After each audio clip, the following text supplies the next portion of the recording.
कर एंड चुका इन्होंने आईएसए वाले बुला लू जल्दी मेरा फोन चुके जल्दी नाल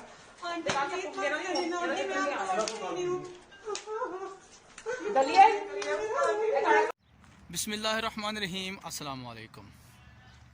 महबूब टीवी च खुश आमदीद जी आयां नूं आखने आ। अज असीं गल करनी है उज़मा खान दे बारे च। तुहानूं सारिआं नूं पता होएगा कि उज़मा खान नाल चांद रात वाले दिहाड़े की होया है। सारा कुछ तुसीं सोशल मीडिया दे उत्ते वेख लिया होएगा। मैं थोड़ा लेट हो जाना क्योंकि प्रदेश दे विच कम्म करने आ।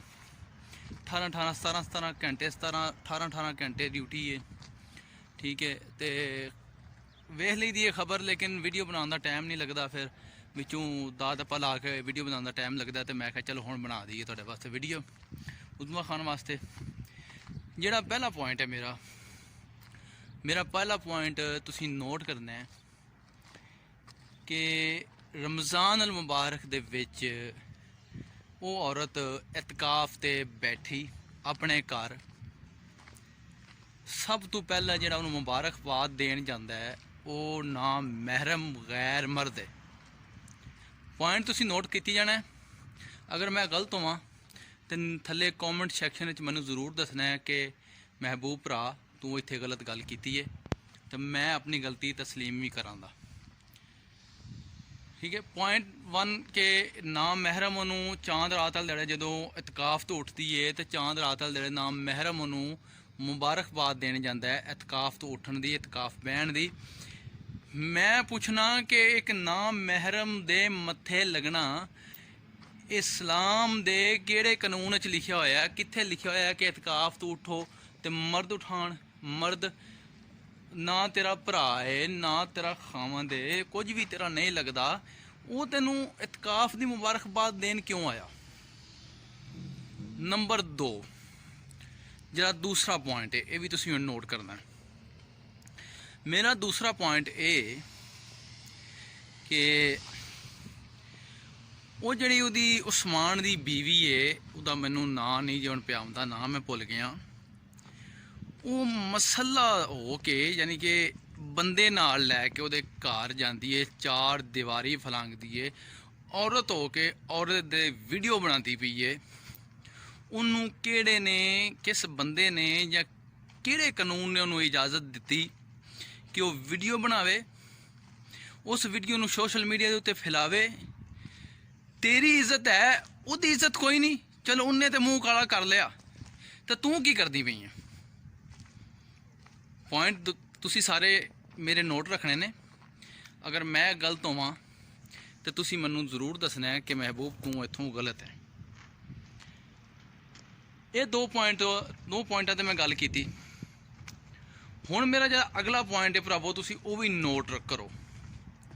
मेरा अगला पॉइंट है उन्हां दोवां भैणां दी वीडियो बनदी है पई, उन्हां दोवां भैणां दी वीडियो बनदी पई है। चलो उन्होंने गलत काम किया या नहीं किया, तो उस औरत दी जिहड़ी दीवार फैलां के घरां दे बूहे भन के उन्होंने घर जाके तोड़ फोड़ कर दी है, वो अपने बंदे की तो वीडियो बनाती ही नहीं पई, अपने बंदे का चेहरा नहीं विखाती पई। क्यों?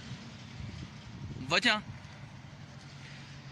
या तो वो झूठी है या कोई विचू मामला होर जे।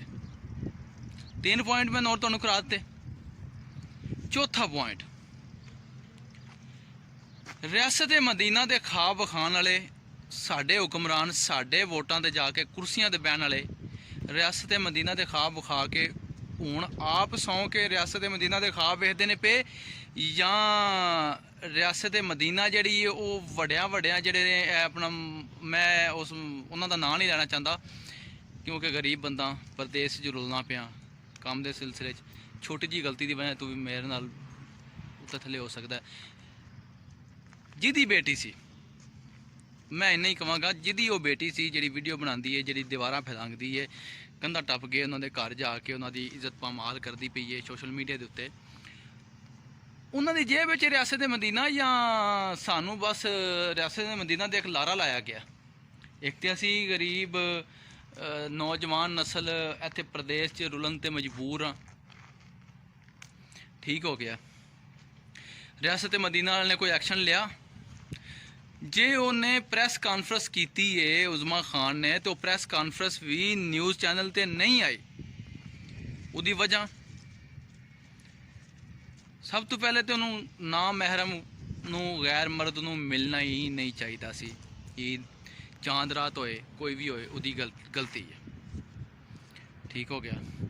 ਫਿਰ ਉਸ ਬੰਦੇ ਦੀ ਬੀਵੀ ਨੂੰ, ਉਸ ਬੰਦੇ ਦੀ ਜਿਹੜੀ ਬੀਵੀ ਹੈ ਉਸ ਨੂੰ ਕੰਧਾਂ ਟੱਪ ਕੇ ਨਾਲ ਬੰਦੇ ਲਿਆ ਕੇ, ਅਸਲੇ ਵਾਲੇ ਜਿਹੜੇ ਜਿਹਨੂੰ ਅਸੀਂ ਗਾਰਡ ਜਾਂ ਜਿਹਨੂੰ ਅਸੀਂ ਬਦਮਾਸ਼ ਆਖਣੇ, ਉਹ ਲਿਆ ਕੇ ਉਹਦੀ ਇੱਜ਼ਤ ਪਮਾਲ ਕਰਨ ਦਾ ਕੋਈ ਹੱਕ ਨਹੀਂ ਆਇਆ। ਨਾ ਉਹਨੂੰ ਇਹ ਹੱਕ ਹਾਸਲ ਸੀ ਕਿ ਉਹਦੀ ਵੀਡੀਓ ਬਣਾਉਂਦੀ, ਸੋਸ਼ਲ ਮੀਡੀਆ ਦੇ ਉੱਤੇ ਉਹਨੂੰ ਫੈਲਾਉਂਦੀ। ਹੁਣ ਉਹਨੇ FIR ਦਰਜ ਕਰਾ ਦਿੱਤੀ ਹੈ, ਗ੍ਰਿਫਤਾਰੀ ਅਜੇ ਤੱਕ ਕੋਈ ਨਹੀਂ ਹੋਈ।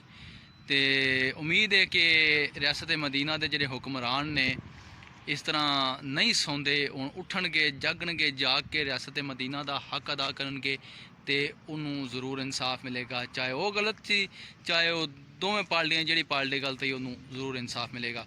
ਹੁਣ ਮੈਨੂੰ ਦਿਓ ਇਜਾਜ਼ਤ, ਮੇਰੇ ਚੈਨਲ ਨੂੰ ਸਬਸਕ੍ਰਾਈਬ ਕਰ ਲਓ ਤੇ ਨਾਲ ਲੱਗੇ ਬੈਲ ਦੇ ਆਈਕਨ ਨੂੰ ਲਾਜ਼ਮੀ ਦਬਾ ਲਓ ਤਾਂ ਕਿ ਮੇਰੀ ਹਰ ਆਉਣ ਵਾਲੀ ਨਈ ਵੀਡੀਓ ਜਿਹੜੀ ਹੈ ਤੁਹਾਨੂੰ बर वक्त मिलती रहे।